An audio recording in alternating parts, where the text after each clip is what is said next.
का भाग 1 शुरू किया हमने अनुच्छेद 1 से 4। भाग 1 अनुच्छेद 1 से 4, कल हमने अनुच्छेद 1 की डिटेल देखी थी सिर्फ, है ना। उसको थोड़ा सा रिपीट करते फिर आगे चलते हैं।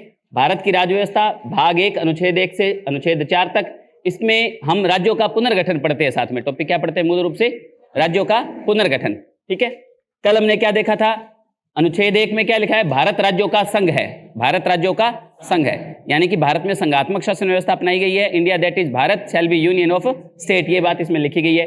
अनुच्छेद 2, संसद को भारत संघ में नए राज्यों के प्रवेश व स्थापना का अधिकार है। आज हम इसकी डिटेल देखेंगे कि इसका तात्पर्य क्या हुआ कि संसद को भारत में नए राज्यों का प्रवेश का क्या मतलब है और नए राज्य की स्थापना का क्या मतलब है, का अधिकार है। ये अर्जित क्षेत्रों के संबंध में, इसके संबंध में बात करेंगे। अनुच्छेद 3 कहता है कि संसद को नए राज्यों का निर्माण करने, राज्यों की सीमा परिवर्तन करने और राज्यों के नाम परिवर्तन करने का अधिकार है। ये भारत के स्वयं के क्षेत्र के अंदर है कि भारत का कोई राज्य है उसको तोड़ करके नए राज्य का निर्माण करना, राज्य की सीमा में परिवर्तन करना और राज्यों के नाम परिवर्तन करने का अधिकार संसद को है। उसके बाद अनुच्छेद 4 कहता है कि अनुच्छेद 2 और अनुच्छेद 3 के तहत जो होने वाले परिवर्तन हैं वो संसद के साधारण बहुमत से होंगे। एक नंबर बात तो ये कि अगर ऐसा कोई काम करना है कि नए राज्य को प्रवेश देना है, नए राज्य की स्थापना करनी है या फिर नए राज्य का निर्माण करना है, राज्य की सीमा परिवर्तन करना है, तो ये जो परिवर्तन होंगे वो संसद के साधारण बहुमत से होंगे। संसद का क्या चाहिए? इसमें साधारण बहुमत चाहिए। दूसरा, इन्हें अनुच्छेद 368 के प्रयोजन में संविधान संशोधन नहीं गिना जाएगा, संविधान संशोधन नहीं माना जाएगा इनको, यानी कि मूल रूप से इनके संदर्भ में अनुच्छेद 368 में दी गई संविधान संशोधन की प्रक्रिया को नहीं अपनाना। अनुच्छेद 368 में संविधान संशोधन की 2 प्रक्रियाएं हैं, एक तो है संसद का विशेष बहुमत और दूसरा है विशेष बहुमत प्लस आधे राज्य विधानमंडलों की स्वीकृति। ये 2 प्रक्रियाएं हैं संविधान में संशोधन करने की। ये 368 में 2 प्रक्रियाएं हैं, लेकिन अनुच्छेद 4 में एक प्रक्रिया और दे रखी है संविधान संशोधन की। कौन सी? साधारण बहुमत से संविधान संशोधन। समझ में आई? अनुच्छेद 368 में संविधान संशोधन की 2 प्रक्रियाओं का उल्लेख है। कौन सी 2 प्रक्रियाएं? एक तो है संसद का विशेष बहुमत, दूसरा विशेष बहुमत प्लस आधे राज्य विधानमंडलों की स्वीकृति। ये क्या है मैं समझाऊंगा बाद में जब 368 पढ़ेंगे अपने, परंतु मैं ये बता रहा हूं कि हमारे देश के संविधान में संशोधन करने की 3 प्रक्रियाएं हैं। 3 प्रक्रियाओं में 2 प्रक्रियाएं तो अनुच्छेद 368 में दे रखी है, एक प्रक्रिया अनुच्छेद 4 में दे रखी है। अनुच्छेद 4 में कौन सी प्रक्रिया दे रखी है? साधारण बहुमत से संशोधन। अनुच्छेद 4 में कौन सी प्रक्रिया दे रखी है? साधारण बहुमत से संशोधन होना। ठीक है, और उसके बाद अनुच्छेद 368 में 2 प्रक्रियाएं और दे रखी हैं, वो हमने बता दिए। ठीक है, अब हमने एक एक अनुच्छेद को लेकर के डिटेल शुरू की थी। सबसे पहले अनुच्छेद 1 पढ़ा हमने, लिखा है लाइन, क्या लिखी है? India that is Bharat shall be union of state. India जो कि भारत है, राज्यों का संघ है, राज्यों का अविनाशी संघ है। इससे हमें 2 बातें क्लियर होती है। संविधान के अनुच्छेद 1 से 2 बातें क्लियर होती है। कौन कौन सी? एक तो भारत का नाम, हमारे देश का नाम। भारत का नाम तो क्या लिखना है? यहाँ लिखना था देश का नाम, है ना। यहाँ ज्यादा सही रहता कि देश का नाम क्या है। संविधान के अनुसार हमारे देश के 2 नाम है, एक तो इंडिया और एक भारत। ये हमारे देश के नाम है। दूसरी, हमारे शासन की पद्धति क्या है? राज्यों का संघ है। इस बात से हमारे देश में किस शासन पद्धति को अपनाया गया है वो बात क्लियर होती है। क्या? संघात्मक शासन पद्धति को अपनाया गया। और संघात्मक शासन पद्धति में क्या होता है? भारत, इसका मतलब है कि भारत राज्यों का समूह के स्थान पर राज्यों का संघ है। भारत राज्यों का समूह नहीं है, भारत राज्यों का क्या है?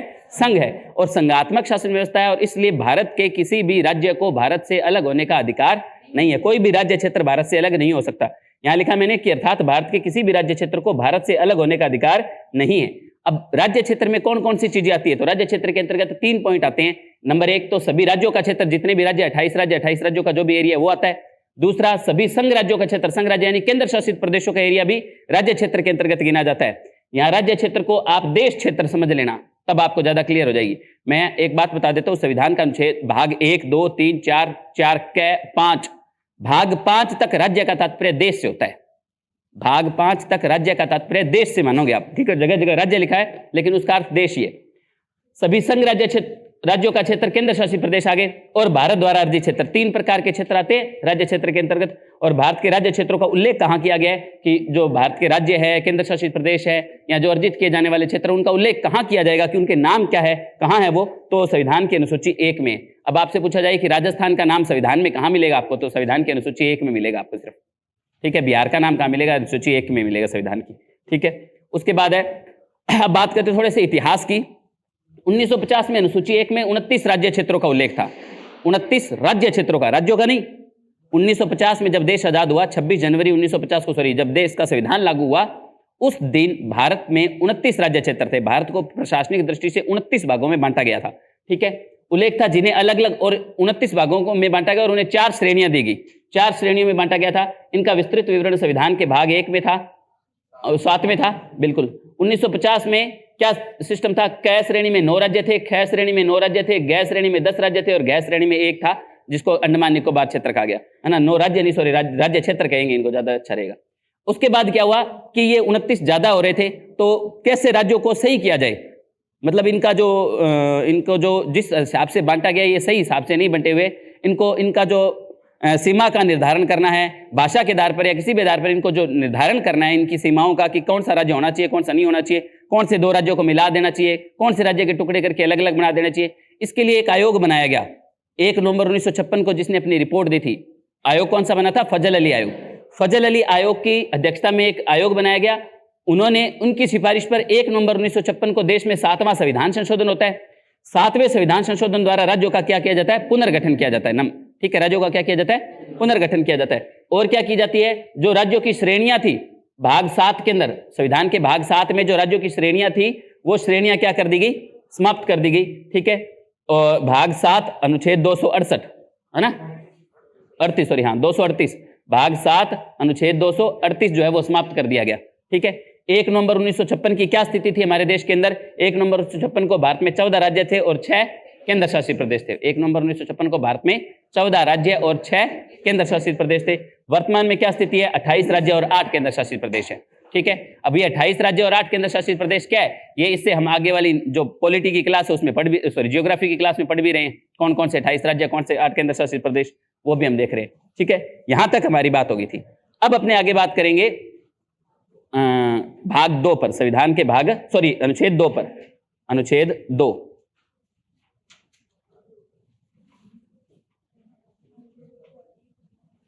बस उसकी व्याख्या पढ़ेंगे अपने मूल रूप से।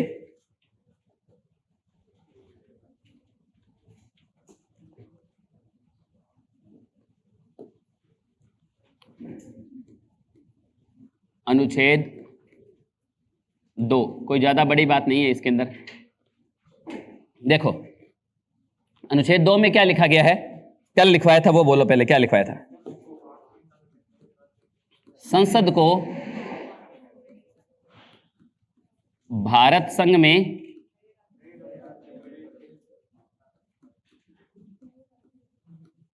नए राज्यों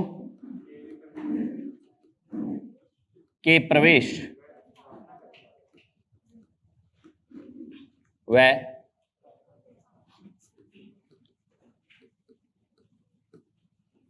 स्थापना का अधिकार है।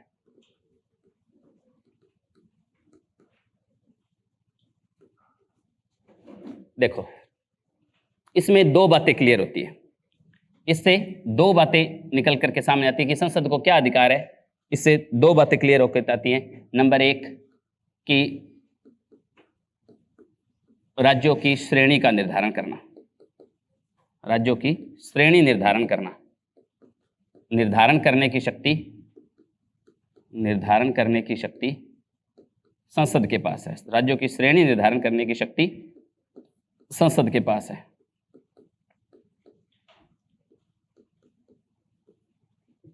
दूसरा, विदेश से अर्जित किसी भी संधि के द्वारा या कैसे भी विदेश से अर्जित चाहे वो संधि से अर्जित करे अपने, चाहे किसी समझौते से अर्जित करे, चाहे वो युद्ध से अर्जित करे हम किसी से, ठीक है, विदेश से अर्जित क्षेत्र को भारत में शामिल करने की शक्ति, भारत संघ में शामिल करने की शक्ति संसद के पास है। किसके पास है? संसद के पास है।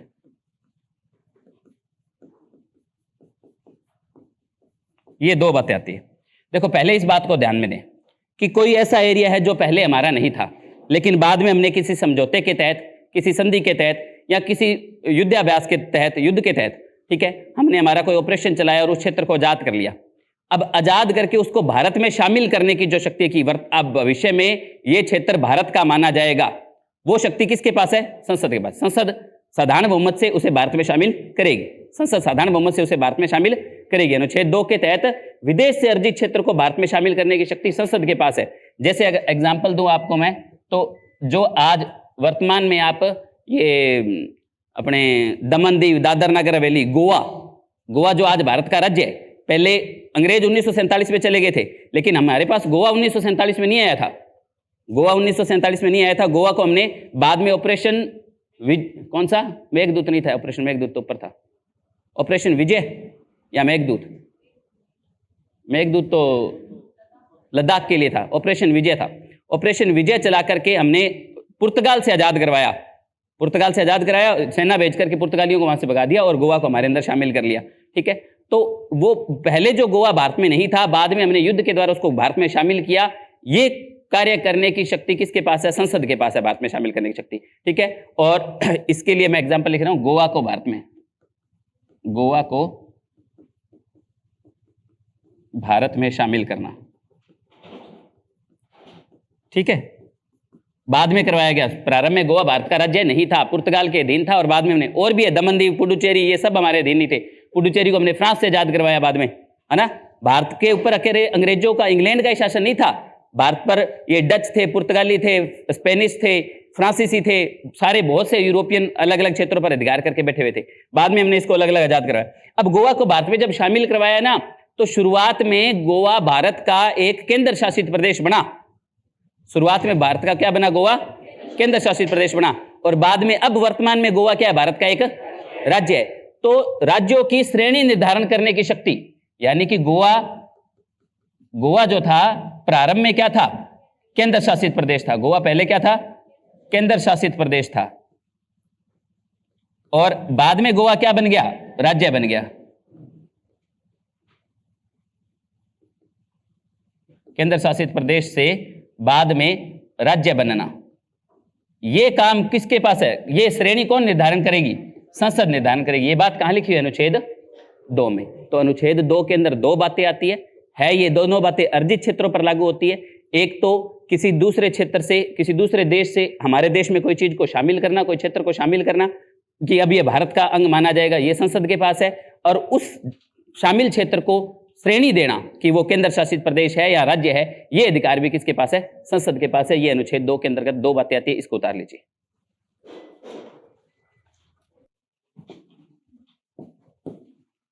अनुच्छेद 3, बस व्याख्या देखेंगे हम, और अनुच्छेद 3 की व्याख्या पढ़ने में बड़ा आनंद आएगा। बहुत ही महत्वपूर्ण लाइनें हैं। क्या लिखाया था? इसके तहत संसद को, इसके तहत संसद डैश 3 काम कर सकती है। इसके तहत संसद क्या करेगी? 1 मिनट। नए राज्यों का निर्माण, नए राज्यों का निर्माण, नए राज्यों के निर्माण की शक्ति किसके पास है? संसद के पास है। नंबर 2, राज्यों की सीमा परिवर्तन,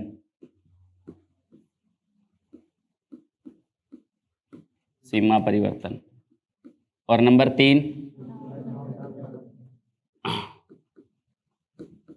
राज्यों के नाम परिवर्तन। ये 3 अधिकार हैं संसद के पास इसके तहत। ठीक है, अब देखना कैसे। सबसे पहली बात तो क्या है कि राज्यों के सीमा परिवर्तन कैसे, राज्यों का निर्माण कैसे, नए राज्यों का निर्माण। अब देखो, नए राज्यों का निर्माण हमने वहां भी पढ़ा था कि विदेश से अर्जित राज्य भारत संघ में नए राज्यों के प्रवेश और स्थापना का अलग मतलब है, निर्माण का अलग मतलब है। नए राज्यों का निर्माण ये किस पर लागू होगा? नोट लगा के यहाँ पे एक लाइन लिख रहा हूं, नोट, यह उन क्षेत्रों पर लागू होगा, उन क्षेत्रों पर लागू होगा, लागू है जो पहले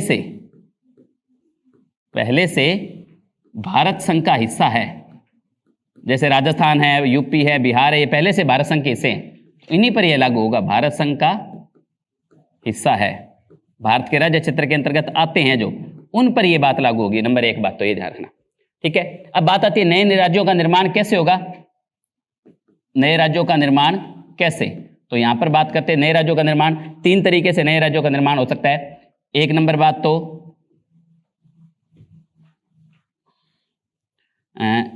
किसी राज्य से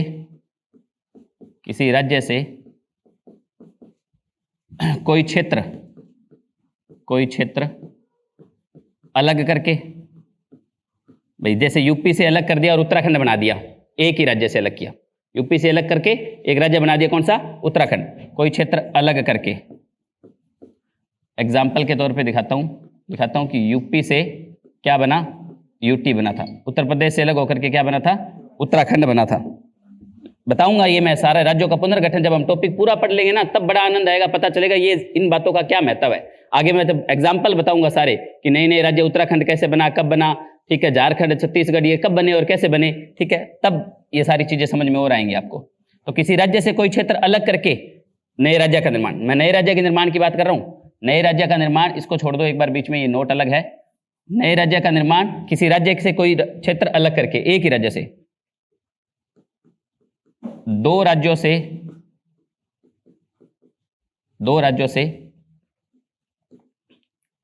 अलग अलग क्षेत्र लेकर, दो राज्य हैं, दो राज्यों से कुछ हिस्सा एक राज्य से लिया, कुछ हिस्सा दूसरे राज्य से लिया और एक नए राज्य का निर्माण कर दिया। तीसरा है दो राज्यों से अलग अलग क्षेत्र लेना किसी एक ही राज्य से। और क्या एग्जांपल हो सकता है, कैसे बन सकता है नया क्षेत्र?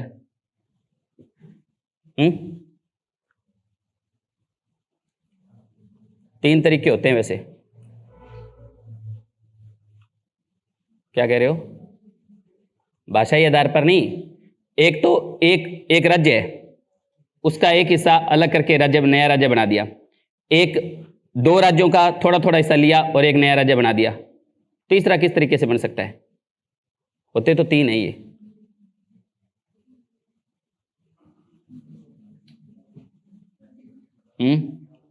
चलो दो ही बहुत है, समझ में आ गई बात। मूल रूप से नए राज्यों के निर्माण की शक्ति जो है वो संसद के पास है, ठीक है। अभी आगे बात करते हैं इस पेपर।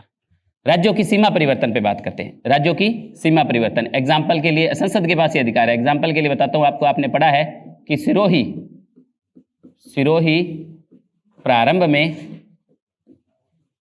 में किस राज्य का हिस्सा था? गुजरात राज्य का हिस्सा था। गुजरात राज्य का हिस्सा था, जिसे बाद में किस में शामिल कर लिया गया? राजस्थान में शामिल किया गया। अब ये शामिल किसने किया? संसद ने। किसने शामिल किया ये? ठीक है, तो ये अनुच्छेद 3 के तहत दूसरी बात होगी। राज्यों के नाम परिवर्तन की बात करूं, इसमें एग्जाम्पल 2006 में हुआ था, पहले नाम था पुडुचेरी। 2006 में पुडुचेरी, पहले नाम था पांडिचेरी, पहले नाम था पांडिचेरी, और पांडिचेरी का नाम बदल करके क्या किया गया? बाद में पुडुचेरी किया गया। पांडिचेरी का नाम बदल के क्या किया गया? पुडुचेरी किया गया। और 2011 में पहले नाम था उड़ीसा का नाम बदल करके क्या किया गया? ओडिशा किया गया। वर्तमान में इसको ओडिशा बोला जाता है, ठीक है। तो ये कुछ एग्जाम्पल भी हैं और इनके बारे में बात होगी। अनुच्छेद 3 में क्या किया गया है? नए राज्यों के निर्माण, राज्यों की सीमा परिवर्तन और राज्यों के नाम परिवर्तन का अधिकार किसको है? संसद। इसके तहत संसद नए राज्यों का निर्माण कर सकती है, राज्यों की सीमा परिवर्तन कर सकती है, राज्यों के नाम परिवर्तन कर सकती है, ठीक है। तो कैसे कैसे कर सकती है उस पर चर्चा होगी। अब बात आती है कि संसद ये करती कैसे है? संसद करती है साधारण बहुमत से। अब पीछे वाले में तो चलो कोई दिक्कत नहीं है कि हमने विदेश से कोई क्षेत्र अर्जित किया, उसको नया नाम दे रहे हो, कर रहे हो, कोई दिक्कत नहीं है। लेकिन अब मान लो कि राजस्थान का कोई हिस्सा है, राजस्थान के 3 जिले हैं, अब ये 3 जिले यूपी वाले मांग रहे हैं, यूपी को दे दे, तो क्या इससे राजस्थान को कोई दिक्कत नहीं होगी? राजस्थान सरकार को दिक्कत होगी कि नहीं होगी? होगी ना, राजस्थान सरकार को दिक्कत, ठीक है। परंतु राजस्थान सरकार, अब इसके लिए क्या प्रावधान है, इसकी प्रक्रिया क्या रखी गई है? अनुच्छेद 3 के तहत जो परिवर्तन होने हैं, नए राज्यों का निर्माण होना है, राज्य का क्षेत्र किसी दूसरे राज्य को दे रहे हो, ठीक है। यहाँ दो राज्य, भारत के राजस्थान के 2 टुकड़े करके, एक अरावली से उधर वाला अलग और इधर वाला अलग, 2 राज्य बना रहे हो आप, तो इससे राजस्थान को दिक्कत होगी। तो इसके लिए क्या करना होगा, क्या प्रक्रिया क्या है? क्या राजस्थान सरकार से कोई बात पूछी जाएगी या नहीं पूछी जाएगी, उसके ऊपर चर्चा करते हैं। और अगर नहीं पूछी जाएगी तो क्यों नहीं पूछी जाएगी? अनुच्छेद 3 के तहत परिवर्तन की प्रक्रिया, अनुच्छेद 3 में जो परिवर्तन हो रहे हैं अनुच्छेद 3 के तहत होने वाले परिवर्तन की प्रक्रिया क्या है, इसकी प्रक्रिया क्या है, कैसे शुरुआत होगी। तो ध्यान देना, सबसे पहले क्या होगा, सबसे पहले जो इस प्रकार का विधेयक होगा, जैसे मान लीजिए कि राजस्थान के 2 टुकड़े करने, एक पश्चिमी राजस्थान और एक पूर्वी राजस्थान, 2 राज्य बनाने, ठीक है। अब क्या किया जाएगा, सबसे पहले क्या होगा,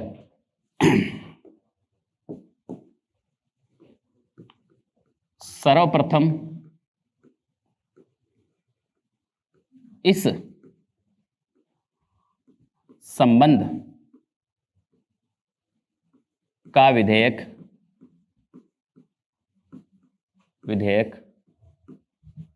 राष्ट्रपति के पास मंजूरी हेतु भेजा जाएगा। सबसे पहले कहां जाएगा, राष्ट्रपति के पास जाता है, ठीक है। पहली लाइन, राष्ट्रपति इसे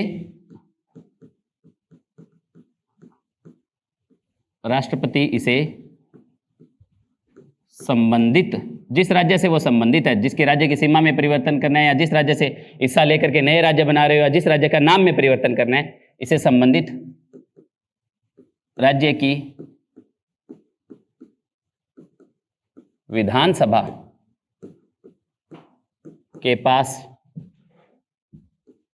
के पास मंजूरी हेतु भेजेगा, सहमति के लिए भेजेगा।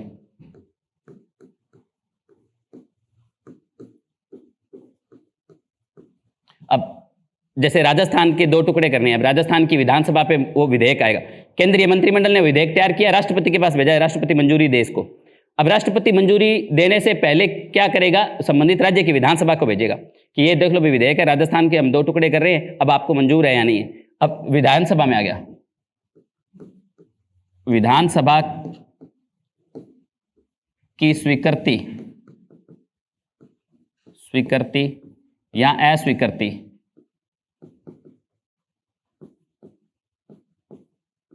स्वीकृति या अस्वीकृति कोई मायने नहीं रखती। कई होते ना जैसे ढीठ, सामने से मना करते रहते पर फिर भी नहीं मानते, वो बात है। और एक ये कि नाम में हाँ होती है, वो वाली बात है, इस चक्कर में जूत खा लेते हैं। ये कुछ ह्यूमरस फैला रखे हैं लोगों ने, जिनकी वजह से दिक्कत हो जाती है बंदों को। विधानसभा की स्वीकृति या अस्वीकृति कोई मायने नहीं रखती। राजस्थान की विधानसभा वाले चाहे रोते रहे कि हम तो नहीं मानते कि राजस्थान के 2 टुकड़े हो, चाहे कहते भी कर दो, चाहे कहते ना कर दो, कोई मायने नहीं रखती। यहाँ पे ये बात ध्यान रख लेना, ठीक है। वो काका सिंह का गाना है ना, तेरी हाँ ना दा फर्क नहीं पैंदा टीठ थे, है ना, तो वो बात है, हाँ ना का यहाँ कोई फर्क नहीं है। अब क्या होगा, इसके पश्चात संसद साधारण बहुमत से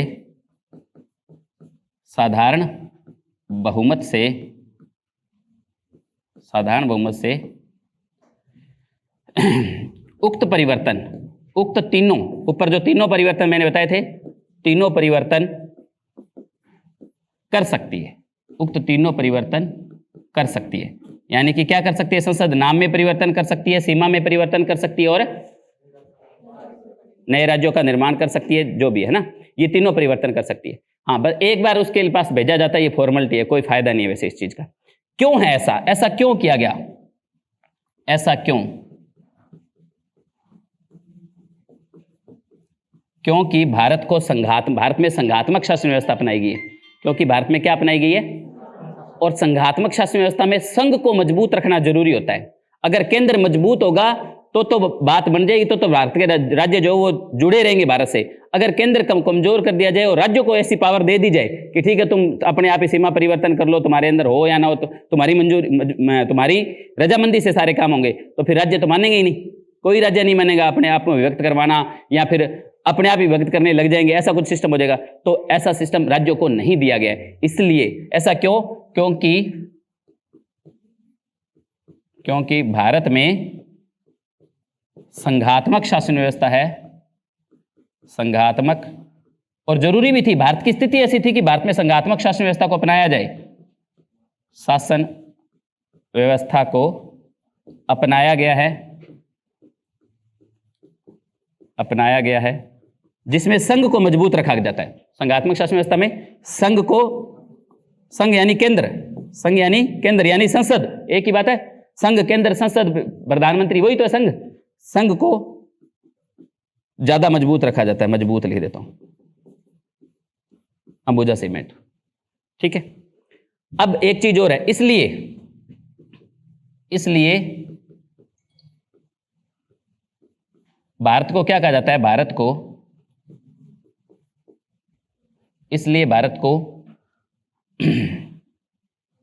विभक्त राज्यों का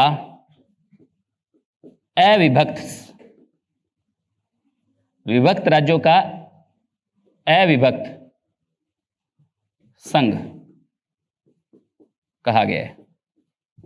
विभक्त राज्यों का अविभक्त संघ, यानी कि राज्य तो हैं भारत में अलग अलग बंटे हुए हैं, पर वो अलग अलग नहीं है।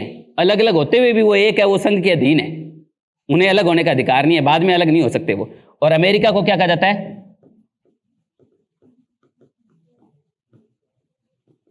विभक्त राज्यों का विभक्त संघ। विभक्त राज्यों का विभक्त संघ।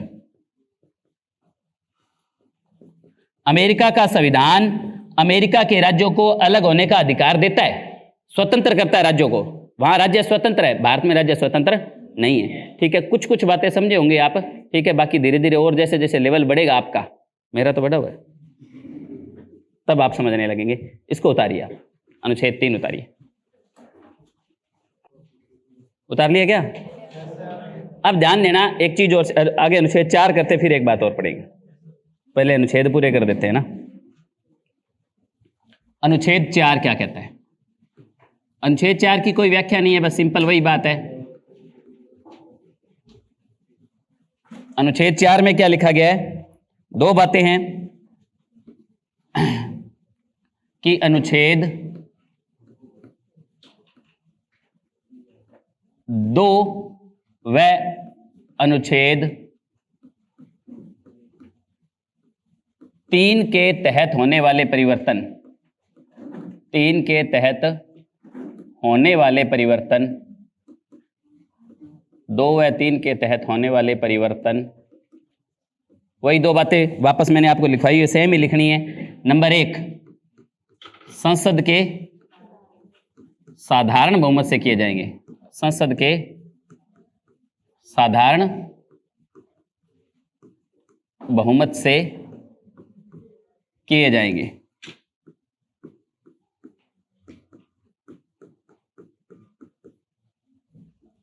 और दूसरा, इन्हें अनुच्छेद 368 के प्रयोजन में संविधान संशोधन, बोलो बोल रहे के थाई गोनी की, संविधान संशोधन नहीं माना जाएगा। देख गई बोले, संविधान संशोधन नहीं माना जाएगा इनको, ठीक है ना, मूल रूप से। यानी कि ये परिवर्तन अनुच्छेद 368 में जो संविधान संशोधन की प्रक्रिया दी गई है उसके तहत नहीं होंगे। तो यहां मैं नोट लगा के आपको थोड़ी क्लियर कर देता हूं कहानी। नोट, संविधान में संशोधन की 3 प्रक्रियाएं हैं। संविधान, हमारे संविधान जो मूल संविधान बना था उसमें बार बार संशोधन हुए तो होते रहे। अब तक 105 संविधान संशोधन हो गए। संविधान में संशोधन की 3 प्रक्रिया है। 3 प्रक्रिया है। कौन कौन सी? एक, साधारण बहुमत से संविधान में संशोधन हो सकता है। किस तरीके से? संसद के साधारण बहुमत से। देखो, संविधान में संशोधन कर तो केवल संसद ही सकती है। एक तो संसद साधारण बहुमत से कर सकती है, दूसरा विशेष बहुमत से। अब विशेष बहुमत क्या होता है वो बाद में बताऊंगा मैं आपको। विशेष बहुमत क्या होता है उस पर चर्चा करेंगे अपने। और तीसरा, विशेष बहुमत प्लस आधे राज्य विधानमंडलों की स्वीकृति। विशेष बहुमत प्लस आधे राज्य विधानमंडलों की स्वीकृति, ये बहुत ही कठोर तरीका है संविधान में संशोधन करने का। आधे राज्य विधानमंडलों की, विधानमंडल वी मतलब विधानमंडल की स्वीकृति, मतलब ये काफी हार्ड प्रोसेस होगी संविधान में संशोधन करने की। ये बिल्कुल सरल प्रोसेस है, ये थोड़ी हार्ड है, ये बहुत ज्यादा हार्ड है। ठीक है, अब बात आती है कि ये कहां लिखी गई है। तो ये ध्यान रखना कि साधारण बहुमत से संविधान में संशोधन ये अनुच्छेद 4 में लिखा गया है। कौन सा अनुच्छेद कहता है? 4। और विशेष बहुमत से साधारण संविधान में संशोधन और आधे राज्य विधानमंडलों की स्वीकृति से संविधान में संशोधन, ये बात अनुच्छेद 68 में लिखी गई है। ये कहां लिखी गई है? अनुच्छेद 368 में। 368 में। तो 368 2 प्रक्रियाओं का उल्लेख करता है और अनुच्छेद 4 1 प्रक्रिया का उल्लेख करता है। इस प्रकार से संविधान में संशोधन की 3 प्रक्रियाएं हैं। अब यह ध्यान रखना कि जो अनुच्छेद 2 और 3 के तहत जो परिवर्तन होने हैं, नए राज्यों की स्थापना या प्रवेश करने का, राज्यों की सीमा परिवर्तन, नए राज्य का निर्माण और राज्यों के नाम परिवर्तन करने का अधिकार जो है, वो जो काम वो सारे के सारे किस तरीके से होंगे? वो साधारण बहुमत से होंगे। ठीक है, वो सारे किस तरीके से होंगे? साधारण बहुमत से होंगे। ये उतार लीजिए अनुच्छेद 4, अनुच्छेद 1 2 3 4 कंप्लीट हो गया।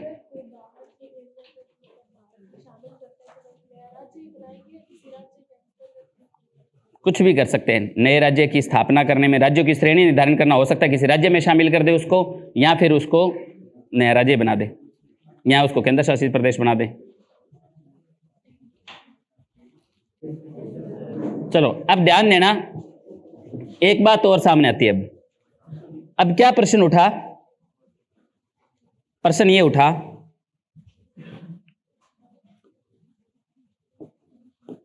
यहां एक प्रकरण देखेंगे,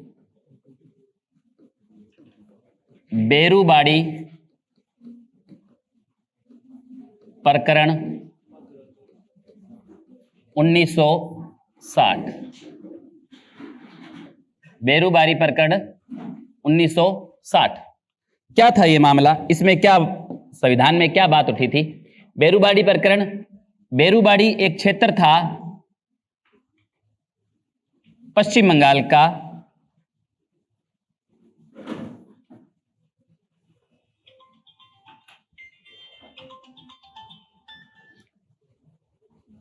हाँ मित्र, हाँ जी, क्लास में था मित्र। हाँ उनसे बात हुई थी, कल बताता हूँ, उसको फोन करता हूँ 11 बजे, 11:30 बजे। ठीक, ध्यान देना, ये बंगाल राज्य था पहले। 1947 से पहले ये क्या राज्य, क्या नाम था इसका? बंगाल। बंगाल के 2 टुकड़े करके, इधर वाला हिस्सा पूर्वी बंगाल और इधर वाला हिस्सा पश्चिम बंगाल। ये पश्चिम बंगाल, ये भारत का क्षेत्र था, आज भी भारत का ही। और ये मुस्लिम बाहुल्य क्षेत्र था, इसलिए इसको क्या नाम दे दिया गया? पूर्वी पाकिस्तान। ये पूर्वी पाकिस्तान था, ये उस समय पहले प्रारंभ में 1947 में क्या था? पूर्वी पाकिस्तान। इधर पाकिस्तान था ही था, ये पश्चिमी पाकिस्तान, मूल रूप से पश्चिमी पाकिस्तान। और यहां पर एक क्षेत्र था जिसका नाम था बेरुबाड़ी। यहां का एक एरिया था इस साइड में, जो भारत की साइड में था, और इस एरिया का नाम था बेरुबाड़ी। क्या नाम था? बेरुबाड़ी। अच्छा, जवाहरलाल नेहरू और पाकिस्तान के प्रधानमंत्री के बीच में समझौता हुआ और जवाहरलाल नेहरू ने ये बेरुबाड़ी एरिया सामान्य मंत्रिमंडल के निर्णय से किसको दे दिया? ये पाकिस्तान को दे दिया। स्वतंत्रता के पश्चात JL नेहरू ने, नेहरू सरकार ने भारत के हिस्से का बेरुबाड़ी क्षेत्र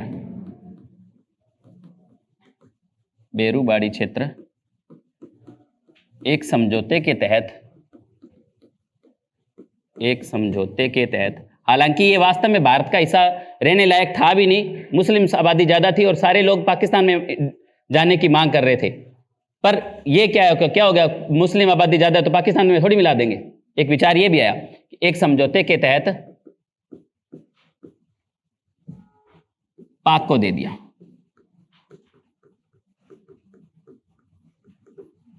सुप्रीम कोर्ट में विवाद चला गया। विवाद कहां चला गया? सुप्रीम कोर्ट में। सुप्रीम कोर्ट में विवाद गया और प्रश्न क्या उठा? कि क्या क्या अनुच्छेद 2 व अनुच्छेद 3 के तहत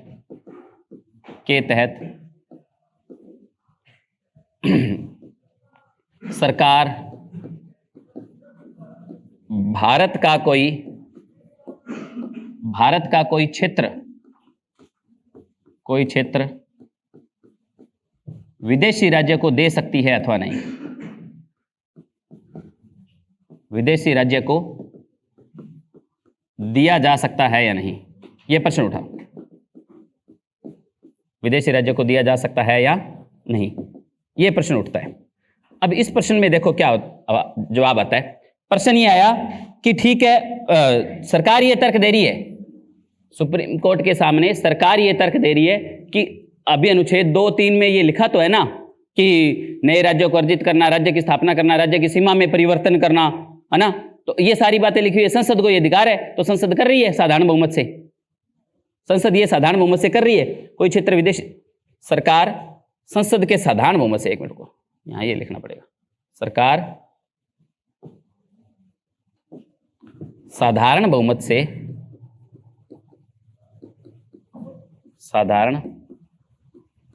बहुमत से कोई क्षेत्र विदेशी राज्य को दे सकती है या नहीं, ये सवाल उठता है। ठीक है, तब इसका सुप्रीम कोर्ट का जवाब क्या आता है इसके ऊपर? देखो, सुप्रीम कोर्ट का फैसला आता है, सुप्रीम कोर्ट का इस पे फैसला आता है कि नहीं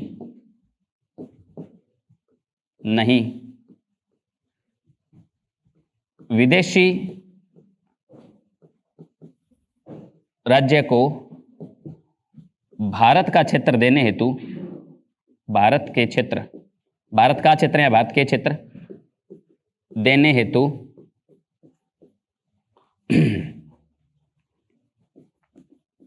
संसद को अनुच्छेद 368 के तहत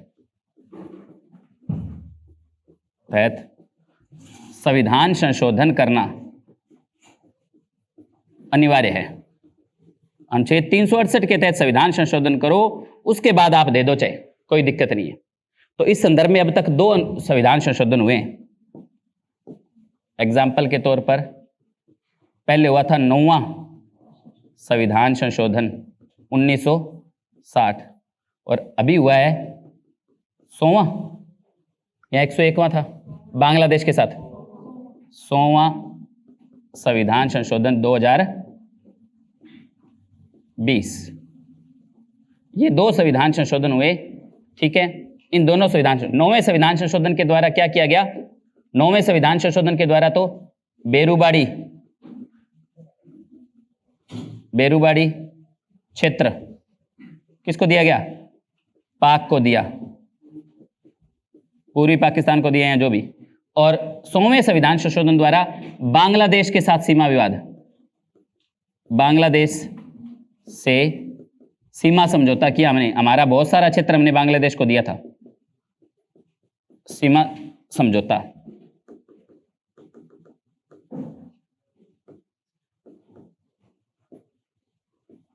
बांग्लादेश से सीमा समझौता किया है ना 100वें संविधान संशोधन द्वारा।